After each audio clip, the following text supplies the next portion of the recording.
Most people believe that healthy communication is the ultimate solution to every relationship problem. Welcome to Emotional Shadow, as if talking openly, listening carefully, and sharing feelings honestly automatically guarantees trust, closeness, and emotional safety.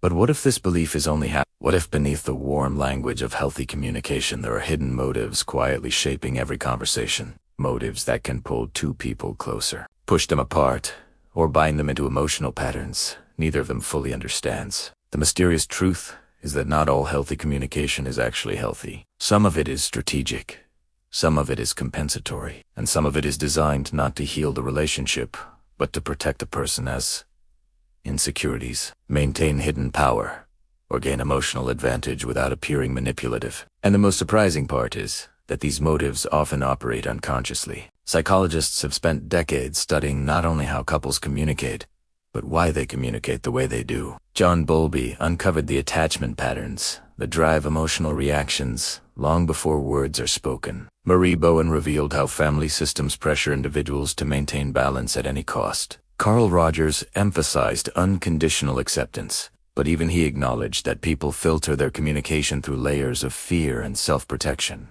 And today, as relationship researchers repeatedly find that couples can be skilled communicators on the surface, while hiding deep emotional motives underneath. The idea of healthy communication sounds simple, but in practice, it is woven with surprising complexities, and these complexities often reveal themselves at the moments we least expect. To understand the hidden motives behind seemingly healthy communication, we must go back to where these patterns begin. They originate long before adulthood, long before dating, and long before the first serious relationship. They begin in childhood, where children learn subtle lessons about emotional safety. Some learn that love is earned by being agreeable. Others learn that the only way to keep peace is to suppress their true feelings. Some learn that expressing vulnerability brings comfort, while others learn it brings rejection. These early dynamics form internal rules, invisible emotional agreements that follow a person into adulthood. By the time they enter a romantic relationship, these rules are already active, silently shaping how they communicate even when they believe they are being completely transparent. As relationships form and deepen, these early rules evolve into patterns. A partner who grew up earning affection through compliance may become the harmonizer, always ready to talk calmly, always eager to fix problems, always pushing for emotional clarity. On the outside, their communication seems mature and healthy, but beneath it lies a hidden motive. A fear that conflict means losing love. Another partner who learned that vulnerability invites pain may become the strategic communicator. They speak calmly, logically, even kindly, but their true objective is not connection, it is control. They use healthy-sounding dialogue to avoid emotional exposure, to stay in charge of the narrative, or to prevent a partner from accessing their true feelings. What looks like responsible communication is actually a defense mechanism. Over time, small cracks appear. The harmonizer starts feeling emotionally exhausted because they do more emotional work than their partner. The strategic communicator begins to feel trapped because the relationship expects more vulnerability than they are comfortable giving. Conversations become repetitive loops where the words are right, but the energy is wrong. This is where the first major breaking point begins to form, when one partner starts noticing that communication feels off, even though nothing obvious is being done wrong. It is the emotional equivalent of a shadow passing overhead. Subtle, silent, and easy to ignore, but impossible to forget. The real conflict begins when one partner starts recognizing the emotional imbalance, but struggles to define it. They may say things like, "I feel like you're listening, but not really hearing me." Or "You say the right things, but something feels missing." Or "I feel like I'm being managed instead of understood." These are signs that communication is technically correct, but emotionally misaligned. And when this mismatch grows, the relationship hits its second breaking point.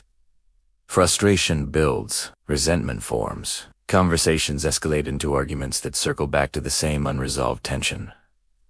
The silent battle between spoken words and unspoken motives. The consequences of this emotional misalignment are profound. Intimacy slowly erodes. Trust becomes fragile. One partner feels unseen, while the other feels pressured. The relationship enters a phase where both people start trying to fix the problem with more communication, believing that clearer words will heal the growing distance. But these attempts often fail because they don't address the root issue, the hidden motives behind the words themselves. A partner might communicate openly not to reconnect, but to maintain emotional control. Another may share their feelings, not from authenticity, but from a fear of abandonment. These invisible forces distort even the most sincere effort. As modern couples face increasing emotional demands, the silent motives behind communication are becoming more pronounced. Studies show that nearly 65% of relationships end not because of major betrayals, but because of gradual emotional drift caused by misaligned communication patterns. People often use healthy language to mask manipulation, not malicious manipulation, but subtle forms like guilt-layered honesty, fear-based vulnerability, or advice-giving disguised as care. Social media and self-help culture have also created performative communication, where people repeat healthy phrases they don't fully embody.